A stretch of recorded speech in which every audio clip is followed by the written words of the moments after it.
दोस्तों, भारत के infrastructure development के विभिन्न पहलुओं को एक सुगम रास्ते पर लाने के लिए प्रधानमंत्री नरेंद्र मोदी ने पीएम गति शक्ति राष्ट्रीय मास्टर प्लान को लॉन्च किया। 100 लाख करोड़ रुपए के इस पीएम गति शक्ति नेशनल मास्टर प्लान का मकसद मौजूदा और भविष्य के इंफ्रास्ट्रक्चर प्रोजेक्ट्स में तेजी लाना और उनकी लागत कम करना है। प्रधानमंत्री मोदी की भाषा में ही कहें तो अब देश में कोई भी इंफ्रास्ट्रक्चर प्रोजेक्ट ना अटकेगा, ना लटकेगा और ना ही फटकेगा। यानी अब ऐसा नहीं होगा कि एक एजेंसी सड़क बनाए तो दूसरी केबल या पाइप बिछाने के लिए बनी बनाई सड़क को फिर से खोदकर चली जाए। सरकार के अलग अलग मंत्रालयों, विभागों और एजेंसियों में तालमेल नहीं होने की वजह से ऐसे उदाहरण अक्सर देखने को मिलते हैं। इसी कार्यशैली में आमूलचूल बदलाव के लिए सरकार ने एक राष्ट्रीय मास्टर प्लान तैयार किया है। करीब 2 महीने पहले 75वें स्वतंत्रता दिवस के मौके पर लाल किले के प्राचीर से खुद प्रधानमंत्री ने गति शक्ति प्रोजेक्ट का ऐलान किया था। गति शक्ति प्रोजेक्ट के तहत अब महत्वपूर्ण इंफ्रा डेवलपमेंट का काम कॉमन टेंडरिंग के जरिए होगा, जैसे greenfield road, rail, optical fibre, gas pipeline और इलेक्ट्रिफिकेशन आदि के लिए एक ही टेंडर जारी किया जाएगा, ताकि केंद्र और राज्यों की अलग अलग एजेंसियां और लोकल अथॉरिटी के साथ प्राइवेट सेक्टर बेहतर तालमेल के साथ काम को अंजाम दे सके। इसके लिए रेलवे, सड़क राजमार्ग, पेट्रोलियम, टेलीकॉम, एविएशन और इंडस्ट्रियल पार्क बनाने वाले विभागों समेत 16 मंत्रालयों का एक ग्रुप बनाया गया है। गति शक्ति के तहत 16 मंत्रालयों और विभागों ने उन सभी परियोजनाओं को ज्योग्राफिक इंफॉर्मेशन सिस्टम यानी GIS मोड में डाल दिया है, जिन्हें 2024-25 तक पूरा किया जाना है। राज्यों के पास भी इस कॉमन टेंडरिंग का हिस्सा बनने का विकल्प मौजूद रहेगा। Single nodal agency department for promotion of industry and internal trade यानी DPIIT पूरे प्रोजेक्ट की निगरानी करेगी। जब नरेंद्र मोदी 2014 में पहली बार प्रधानमंत्री बने थे, उसके बाद ही उन्होंने एक सुपर मिनिस्टर का कंसेप्ट रखा था। इसके तहत एक ही तरह से काम करने वाले कई मंत्रालय एक ही मंत्री को सौंपे जा सकते हैं, लेकिन ब्यूरोक्रेसी की अपनी जरूरतों के चलते ये कंसेप्ट अमल में नहीं लाया जा सका। अब इसी को नए ढंग से गति शक्ति के माध्यम से सामने रखा गया है, जहां एक इंटीग्रेटेड सिस्टम तैयार किया जा सके और उससे सभी कामों की निगरानी हो सके।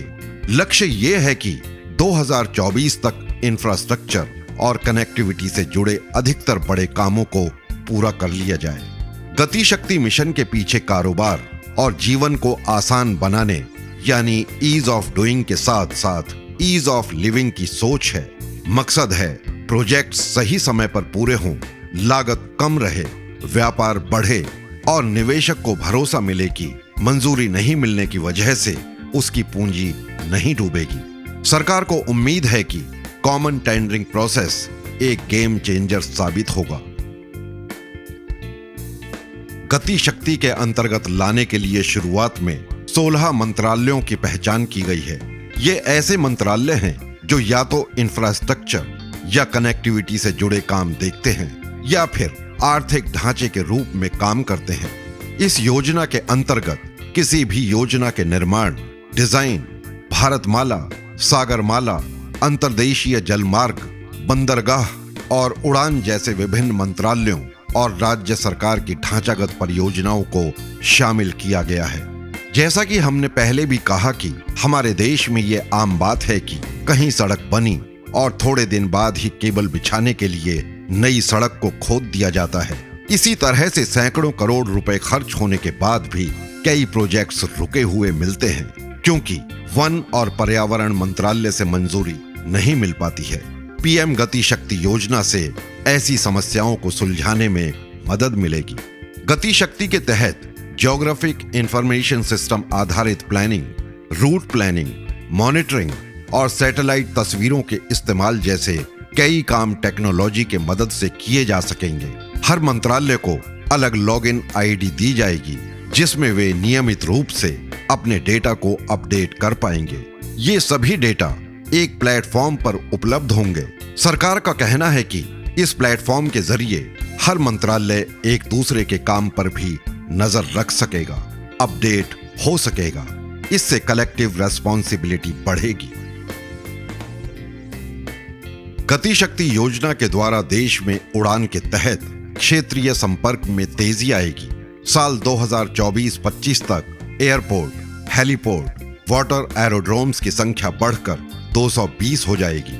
साल 2024-25 तक भारतीय राष्ट्रीय राजमार्ग प्राधिकरण यानी NHAI द्वारा संचालित राष्ट्रीय राजमार्गों का विस्तार कर 2 लाख किलोमीटर लंबाई तक किया जाएगा। रक्षा उत्पादन में काफी तेजी आएगी। करीब 20,000 करोड़ रुपए के निवेश से उत्तर प्रदेश और तमिलनाडु में 2 डिफेंस कॉरिडोर्स बनाने की योजना है। इस योजना से साल 2024-25 तक देश में रेलवे की कार्गो हैंडलिंग क्षमता को मौजूदा 1200 मीट्रिक टन से बढ़ाकर 1600 मीट्रिक टन तक किया जा सकेगा। इससे बन रहे 2 डेडिकेटेड फ्रेट कॉरिडोर्स यानी ईस्टर्न डेडिकेटेड फ्रेट कॉरिडोर और वेस्टर्न डेडिकेटेड फ्रेट कॉरिडोर के निर्माण में भी तेजी आएगी।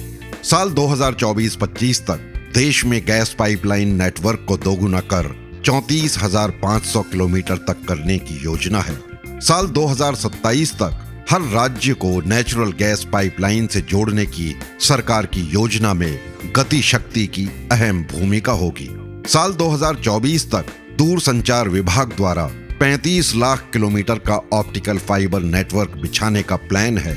इसी तरह ऊर्जा मंत्रालय के द्वारा ट्रांसमिशन नेटवर्क बढ़ाकर 4,52,000 किलोमीटर सर्किट तक किया जाएगा।